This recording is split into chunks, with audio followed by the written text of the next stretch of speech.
Ya, Assalamualaikum dan salam sejahtera kepada Pak Aida dan rekan-rekan sekalian. Kami dari Kementerian 3 hari ini akan membawakan tajuk kajian kami, yaitu cabaran penggunaan bahasa Melayu dalam komunikasi rasmi pentadbiran pendidikan di Unitar International University. Sebelum kami memulakan pembentaran kami, saya akan memperkenalkan diri saya dan rekan-rekan saya. Saya Siti Besar Amira dan rekan lain. Saya Siti Zulekha binti Yunus. Saya Nurfaidah binti Abdullah. Dan saya Syahida.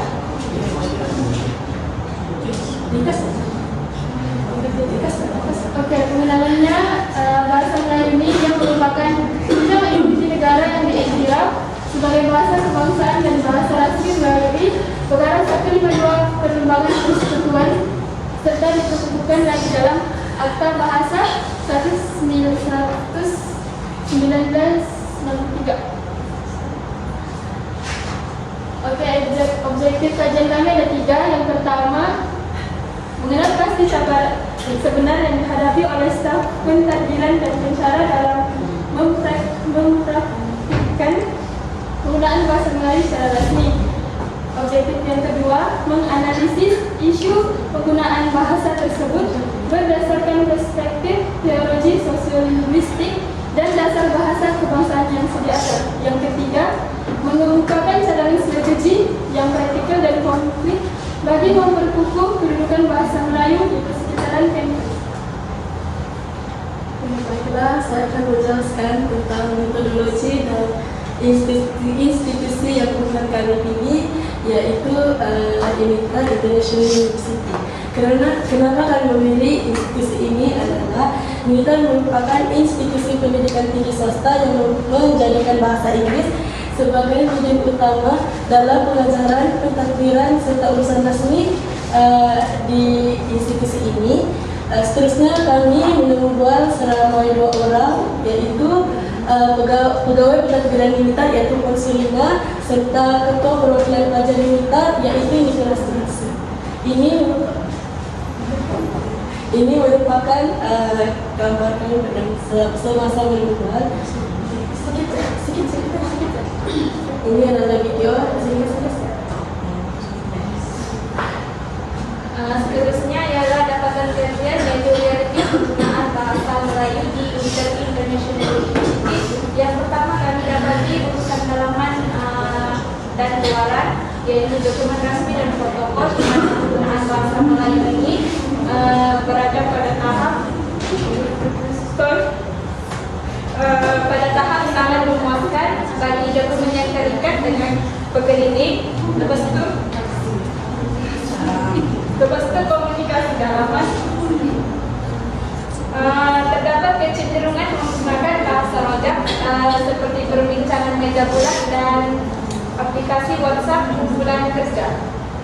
Seterusnya komunikasi antara pelajar dan staf, di mana melalui daras bahasa pelajar cenderung menggunakan penggunaan bahasa baku sebagai sesuatu yang skema atau kaku ketika berurusan dengan pentadbiran atau rakan sebaya. Lepas itu cabaran besar di mana ramai pelajar mengalami kesukaran kosakata apabila diminta berkomunikasi secara formal dengan staf ataupun pensyarah disebabkan mereka terlalu biasa menggunakan bahasa santai.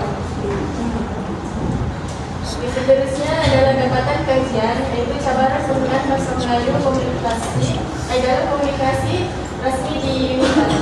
Sebagai yang kita tahu, penggunaan bahasa Melayu standar dalam urusan rasmi merupakan keras kepada identiti nasional dan profesionalisme pejabat awam dan mahasiswa.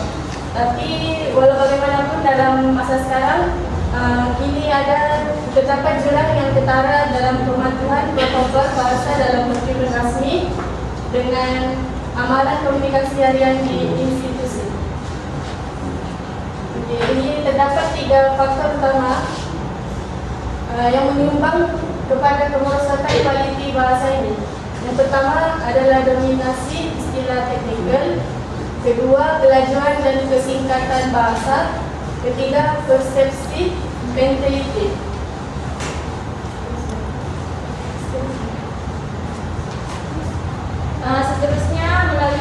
analisis melalui teori dan dasar bahasa. Yang pertama, teori sosiolinguistik, yaitu pemilihan bahasa, di mana situasi formal dan informal. Penutur melakukan pemilihan bahasa berdasarkan konteks, di mana bahasa Melayu standard disimpan untuk protokol dan bahasa rojak digunakan untuk kelajuan dan kemudahan dalam mereka berurusan supaya lebih pantas. Lepas itu, pengaruh persekitaran, media sosial dan kandungan santai telah mengubah struktur bahasa pelajar, menyebabkan peralihan kod yang kerap dalam interaksi sosial mereka. Seterusnya ialah interaksi peserta. Pemilihan bahasa juga dipengaruhi oleh keinginan untuk menyesuaikan diri, di mana penggunaan bahasa santai digunakan untuk merapatkan jurang sosial antara pelajar dan staf ataupun pensyarah. Selepas itu, dasar bahasa kebangsaan melalui Akta Pendidikan 1996. Yang pertama, ketetapan institusi. Penggunaan bahasa Melayu standar dalam dokumen resmi adalah manifestasi mematukan kepada arahan berkeliling dan peraturan sedia ada. Seterusnya, menteri amalan. Walaupun dasar menuntut pengerkabatan bahasa, wujud cabaran mentaliti di mana segelintir pihak menganggap bahasa Inggris ini merupakan image korporat yang lebih profesional dan lebih luas berbanding bahasa Melayu. Ini adalah strategi pemberkasan dan langkah kehadapan dalam memartabatkan bahasa Melayu. Yang pertama adalah pemantauan dan audit bahasa. Untuk yang kedua, wujud budaya pengiktirafan. Yang ketiga, disiplin diri mahasiswa. Keempat, penyediaan rujukan teknis. Okey, kesimpulannya, kajian Unitar merumuskan bahawa dominasi bahasa Inggeris dan pencampuran kod merupakan cabaran utama penggunaan bahasa Melayu. Bagi menjalankan ia sekadar menjadi bahasa syarat, warga kampus perlulah membuat kebaan diri bahasa dan program pemerkasaan bahasa yang merupakan kritikan untuk memastikan bahasa Melayu ini kekal profesional dan praktikal di persekitaran MTTS. Okey, sekian, terima kasih.